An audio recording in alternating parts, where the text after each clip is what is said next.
Hi, I'm Judy Aldis. Welcome to Alberta at Noon from Edson to Blairmore on CBC Radio 1. It's 7 minutes after 12 o'clock, and I'm Judy, in for Donna for the next few weeks.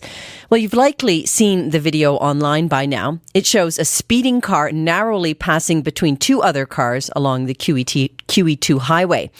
RCMP says they know who the driver is, have questioned the suspect, and that charges will likely be made. Calgary's Katrina Bryant was driving one of those two cars that was almost hit. Driving along on the highway, and, there's a lot of people around us, so I didn't even, this thought hadn't even crossed my mind until all of a sudden I noticed on my right side there's an Infiniti. There's a gray vehicle in between myself and, the other BMW there. And if you see the video, you can notice when I noticed him, because I twitched to the left over the yellow line. And then I watch him, go on the shoulder and pass this other truck and a semi-truck. If you haven't seen the video, it is online on the cbc.ca Edmonton and Calgary websites. What's amazing isn't just that this happened, because we likely have all seen equally dangerous driving. What's amazing is that it was actually captured on video, in this case by a Dashcam. So today on our phone-in, we want to know what you have seen on Alberta roads that made you wish you had a Dashcam. Call now with your stories, 1-866-468-4422, or you can email alberta@noon@cbc.ca, or send us a tweet to Alberta@noon. And if you have a Dashcam and you've caught some interesting things, we'd love to hear about that. Again, the number is 1-866-468-4422. My next guest says Dashcams can be an important witness to dangerous driving. Jason Rosander sells them online through his business, CanadaDashcam.com, and he joins me on the phone now. Hello, Jason. Hi, Judy. So you've seen that video online of this so-called lane splitting. What did you think? Well, it was very surprising, but nonetheless, it did happen.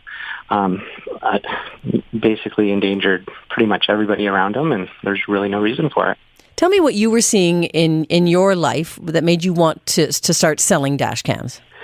I'm, a sales and marketing professional, and driving a lot in Calgary. I've seen a lot of different occasions of driving, and I just knew that these were coming out very early stages, so I got one, played around with it, and knew that this was going to be a viable solution for a lot of drivers, and so we got into the marketplace. Tell me how they work.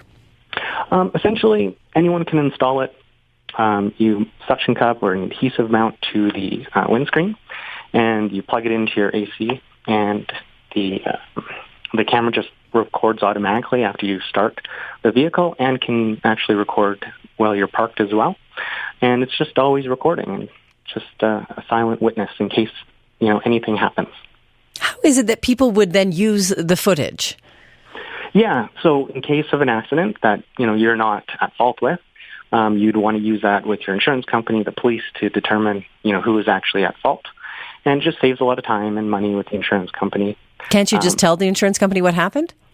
Not necessarily, because the thing is, if there's no other witness, like a third-party witness, to vouch for what actually happened, a lot of the times the insurance company will go 50-50, so both drivers, their insurance premiums go up. But, if you actually do have video of it, most likely your insurance isn't going to go up.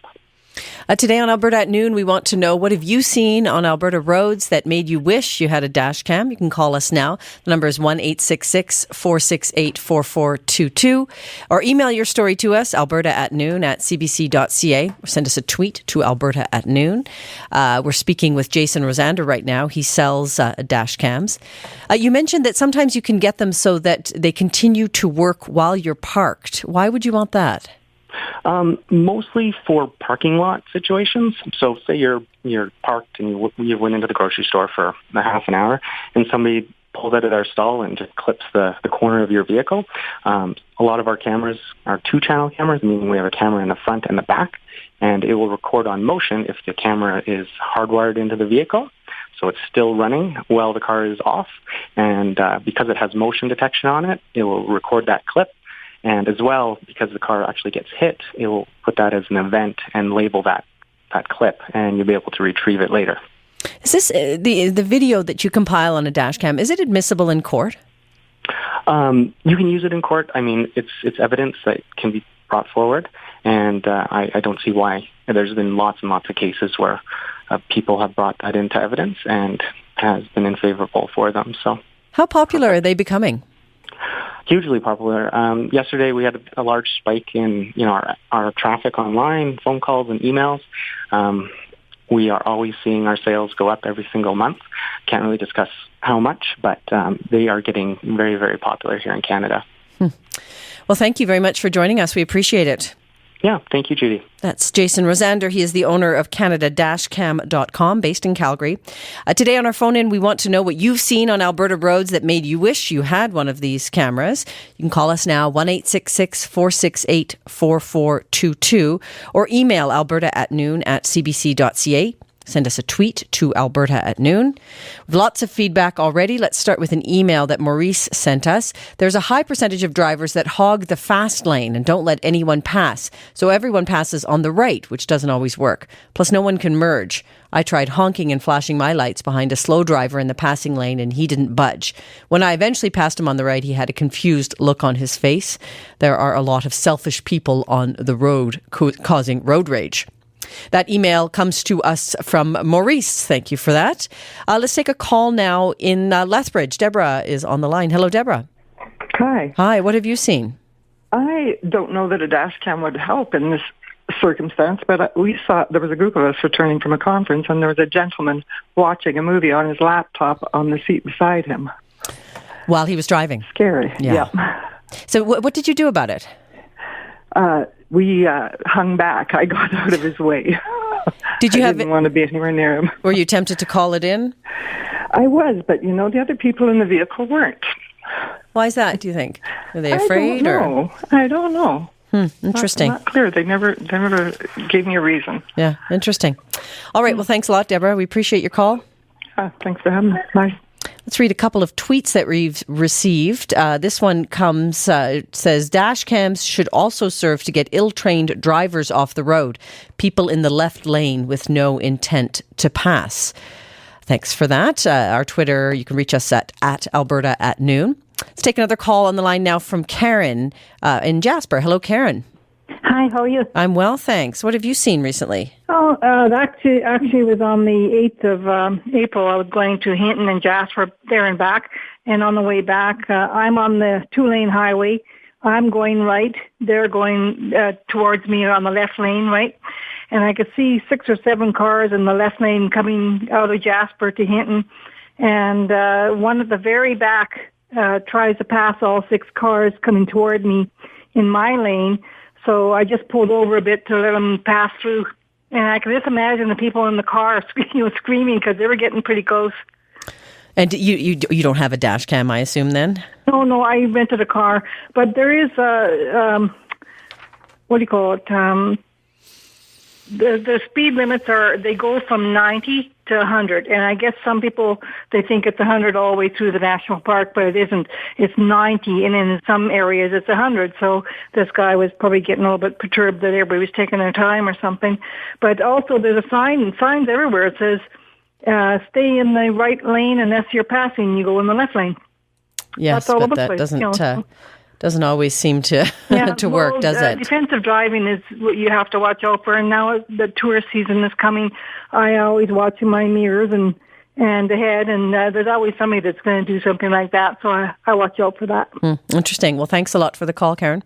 You're welcome. Bye. Let's bring our next guest into the conversation now. Sergeant Jason Graw is an Alberta sheriff, and he spent 6 years patrolling Highway 2, and he joins us on the line now. Hello, Sergeant. Hello, good afternoon, Judy. Yeah, thanks for joining us. Thank you for having me. When you see video of dash cams, how much of that behavior did you see during your years patrolling? I wasn't surprised to see the video. We've seen, our officers have seen a lot of driving behavior very similar to that. And of course, all of our patrol vehicles are equipped with video cameras as well. And a lot of these incidents we've captured on our very own cameras and have used it as evidence in court to help gain a conviction. So certainly not surprising for me to see that. Are you supportive of people wanting to buy dash cams? As the price of dash cams comes down and the technology gets better, I think we're going to see a lot more of these dash cams around. Certainly our officers, when they're receiving driving complaints, a lot of times these folks that are calling in will say now that, I have a dash cam and I have footage of what happened. And certainly that can help to help an investigation when an investigation takes place and these incidents are looked into. Can it not be distracting to drivers to have the dash cam? I think any electronic devices in your vehicle certainly can be distracting, and we know that distracted driving in Alberta is a serious issue because we see a number of collisions being caused for that reason. But I think if it's used properly and it's one of those things that's installed and basically forgotten about unless you need it later on, it doesn't need to be a distraction as long as folks remember that. So tell us about some of the more memorable, or in a bad way, memorable things that you saw while patrolling Highway 2. Well, I can tell you, going back to Deborah and her call there from Lethbridge, a number of our officers, including myself, have seen the exact same thing. Folks with the laptops out watching movies. I've seen laptops or iPads propped up on the dash of the vehicle and the driver watching movies. Lots, of course, cell phones and this kind of thing. And some very high, speeds and aggressive driving as well. We've seen speeds on the QEII, vehicles we've stopped as high as over 200 kilometers per hour. So, some very, very serious driving behavior out there. And, of course, this behavior does result in a number of serious injury and fatality collisions on our roadways. 200 kilometers an hour. That's unbelievable, isn't it? Absolutely. It's very quick. And, not only are we is the driver putting themselves in jeopardy, of course, but also all of the other roadway users, all of those folks that are just out there trying to get from point A to point B with their families. Everybody's at risk. And, of course, our officers at risk when they're trying to track these people down as well. So, some very serious behavior. And we know throughout the province that speed really is a factor in about 20% of fatal collisions in our province. So when we can start to address, speed, we'll see those fatal and serious injury collisions reduced. We do have a number of people waiting to talk to us, Sergeant. So we'll introduce one of them. It's Susan in Longview. Hello, Susan. Hello. Hi, I understand you drive a motorbike. Is that right? I do. Yeah, tell us what you've seen. Well, I've seen hundreds of things, and I'm a super defensive rider because I used to be a safety instructor. But the one I mentioned to the producer was I was on Highway 7, and it's a 2-lane divided highway. I was going to pass someone, not at a high speed either, like about 110, and they sped up so that I couldn't pass them right when I got by them. I think they were doing like 85 or 90, and they sped up, and there was oncoming traffic, so it was pretty hairy. Do you wish you back off. Do you wish you'd? I don't know if you can get a dash cam for a motorcycle, but do you wish that you'd had something to record the event? Well, yeah, for that kind of thing, I suppose you could put a GoPro on your helmet or something like that. But anyway, I've ridden and driven in many countries, and I think this is a sad thing to say. I'm a born and raised Albertan, but I've never seen as bad of driving as around Calgary, and that's just my opinion. But interesting. Anyway. Okay, well, safe riding, Susan. We appreciate that. Okay, thanks. We have a tweet from a listener who writes, dash cams should also serve to get ill-trained drivers off the road, people in the left lane with no intent to pass. And then we received this email here from Daryl who writes, I see dangerous vehicles and drivers every day. What is the point of having a dash cam when drivers hide behind dark windows? Owner of vehicle is rarely liable and obscuring license plates is not enforced. Maybe we can get our guest, Sergeant Jason Graw with the Alberta Sheriff's Office to respond to that. Yeah, certainly. I think there's some good points raised there. I can tell you that our officers, first of all, every vehicle in the province, the owner is responsible for the way that vehicle is being driven. That is part of the Traffic Safety Act in Alberta. So in situations where an offense has been committed but we're not able to identify the driver, the registered owner of that vehicle is always accountable for the way that vehicle is being driven, unless the vehicle is being driven without their permission. When it comes to license plates and obscured plates, your license plate must be clearly visible on your vehicle, and that is something that our officers will deal with when they come across. Obviously, license plates are issued by motor vehicles, and there is a reason they have to be on your vehicle, and there's, of course, a reason why they have to be visible. And so all of these different sort of things you see that are being sold, while they're legal to possess, they're not legal to use in their intended purpose in covering up your license plate. And when our officers do see that, that is, of course, something that they will address. I think a good question, too, is with regard to the people that drive in the left lane. Absolutely. when you're on a freeway or a highway in the province, you do need to stay right unless you're passing. There are plenty of signage, as another caller had alluded to as well. Slow-moving vehicles must stay right. But I would qualify that with it's certainly not a license for vehicles in the fast lane or the left-hand lane to drive as fast as they want. There is, of course, a posted maximum speed limit for the highway, and that needs to be adhered to as well. My guest this half hour is Sergeant Jason Graw. He is a sheriff in Alberta. And the question we're asking is, what have you seen on Alberta roads that made you wish you had a dash cam? The number is 1-866-468-4422. You can email us, alberta@noon@cbc.ca, or send us a tweet to alberta@noon. A quick email I want to read here from Ty, who writes, I have a dash cam and I've never felt safer because of it. There are a lot of people who won't hesitate to cut you off with little notice, and if you rear-end them, you'd be found at fault, despite not having sufficient time to react. Interesting. Thanks for that email, Ty. Let's take a caller now from Calgary. Alan is on the line. Hello, Alan. Hi, how you doing? I'm doing really well. What have you seen recently? Well, it's not quite recently, but last year about this time, little backstory, I'm a salesman by day, and I'm a musician as well, so I tour quite a bit on the highways. And me and my band last year this time were going through the Rogers Pass. It was in the evening. We're heading home from tour, and it was late at night, and this fella came up. We saw him way back behind us. He passed the person behind us at a really high rate of speed, incredibly unsafe manner, then did the same to us and almost wiped out someone coming the other way, and in effect had to cut us off in order to not hit the person coming the opposite way.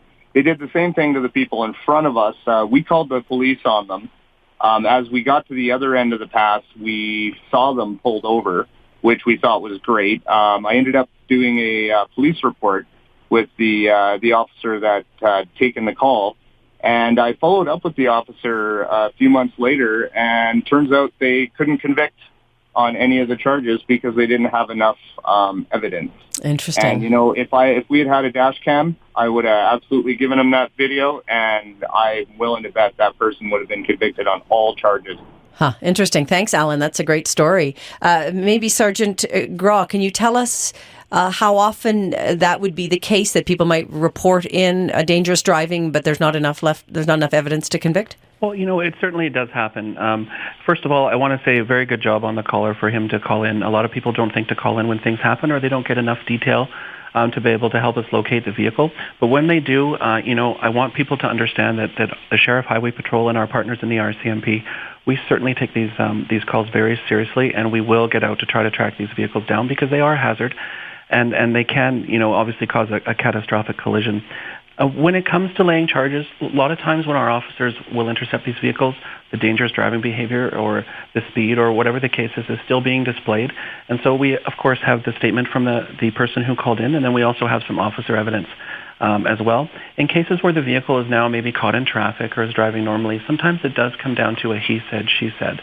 And, as we all know, when these cases end up in court, a lot of times the person is going to get up there and give evidence that's in their own best interest, if they've been charged. And so it can help to have certainly independent evidence. And I think the Dashcam idea, Dashcams in general, really do provide some objective evidence as to what happened. It's not being colored by a person's perception of what happened or anything like that. It's objective evidence that a traffic commissioner or a judge can look at and say, yeah, if I'd been driving that vehicle and saw this happen, that makes sense to me, and they can sort of put themselves in that position. So I think, certainly when there is video evidence available, the officer that's investigating the incident is certainly going to want to take a look at it, and it certainly can be helpful in a lot of cases. A quick email that we can read now. It's from Jason, and he writes, I was in the middle of a row of cars stopped in a school zone at a pedestrian-controlled crosswalk in front of the school. A number of small children were crossing at the crosswalk. An impatient male driver at the back of the line pulled into opposing traffic and sped up to pass everybody. He almost hit a group of little girls who had to jump out of his way as he sped through the crosswalk with the lights flashing. If I had had a dash cam, I would have had his license plate number. It was incredibly dangerous. Well, you hear stories like that, they're frightening, aren't they? Yeah, you know what, they absolutely are frightening. And, I think I think almost everyone in the province probably has several stories like these, especially if you drive regularly. And I think it really shows the need for education. We all have competing priorities on the roadway. We all have places we want to get, and we're sort of in competition with each other. We all need to just remember to take our time, give ourselves plenty of time to arrive at our destination, and know that, we're looking after our families in our vehicle. There are other families out there as well, and we really need to look out for each other and help keep our roadways safe. Can I read you a quick email that we received from Brian Sheba? And Brian, I hope I'm pronouncing your last name correctly.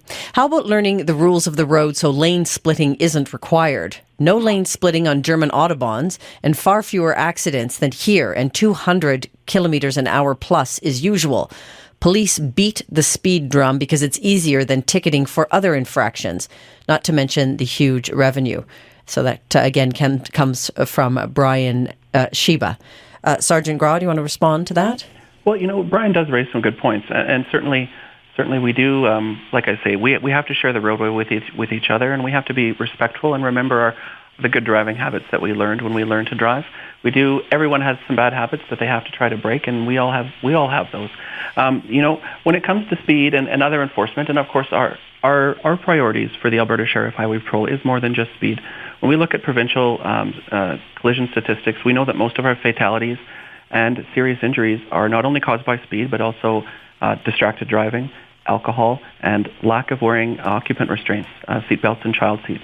So we focus on all of those items. But can I get you to just focus in on something that a number of callers have brought up, and that's this idea that people drive in the left lane when they shouldn't be. Is that how often do you charge people for that? Well, I can tell you that especially on the QE2 between Calgary and Edmonton, it is a concern. When you get the slow, a lot of times a safety hazard can be caused because you have some traffic moving at a certain speed, and it's the difference really in speeds between traffic. So we will, when I worked the QE2, I would certainly pull people over that are going, significantly under the speed limit, 10, 20, 30 kilometers per hour under the speed limit, and really suggest to those people that maybe if they can't go as fast as the speed limit on the QE2, maybe they should take a secondary highway. Mm-hmm. But again, like I said, it isn't a license when that left lane is open for vehicles also to go as fast as they want. There is a posted speed limit, and that's because that's the safest maximum speed that is able to be traveled on that highway according to the engineers that built the highway. And one thing I do want people to remember is, sometimes I hear people say, well, I'm only going a few kilometers per hour over the speed limit. But you know what? Collision data shows us that even going 5 kilometers per hour faster will increase your likelihood of being involved in a collision by 50%. So that's quite significant. And, we all have places to be, and we just really have to plan ahead and make sure we give ourselves time to get there so that we don't have to really push those limits. I'm going to quickly read a couple of emails because we're running out of time here. This one comes from Bert Finster, who writes, Alberta has terrible drivers. We often drive in the USA, and when we cross the border, it is as if someone has flipped the crazy switch. Evan McGregor, a motorcyclist, rode around the world and only had 2 accidents. One west of Calgary and the other one in downtown Calgary. That comes from Bert. Thank you to everybody who got in touch. We could have kept talking for hours. And to Sergeant Jason Graw from the Alberta Sheriff's Office, we especially appreciate your time. Thank you for having me. I appreciate it. Thanks, Jason. I'm Judy Aldis. After the news break, we're talking trees with Matt Davis.